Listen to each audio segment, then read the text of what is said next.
In this guide, I'm going to show you how to use Google on PS5 2026 guide. This is Aiden from JustBoz, and before we get into this guide, make sure to like the video and subscribe to the channel with all notifications on. It really does help with the channel, and it lets us know that you want more content like this, so we greatly appreciate it. If at any point throughout this guide you did have any questions, just ask them down in the comment section below and we can help you out further. I'm going to be doing my best to reply to every single comment down there.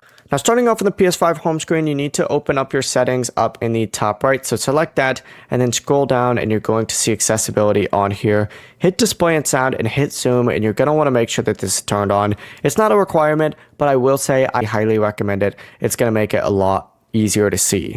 Enable zoom, back out to the main settings page, and then scroll down and select users and accounts. From here, scroll down to linked services, select it and hit YouTube. If you already have your YouTube linked, unlink it and then hit link again. Then go ahead and select use browser. It's going to redirect you to a page that looks like this, and this is where you zoom in. So hit PlayStation and then square at the exact same time, and then go ahead and hit X to confirm. Then go ahead and select terms right here. Wait for the page to load. Select the Google app icons, hit Google search, and just like that, you now have Google search available for you to go ahead and access. The process really is as simple as that. You can search for anything, including my YouTube channel, which you subscribe to because I just taught you this. I'd greatly appreciate it.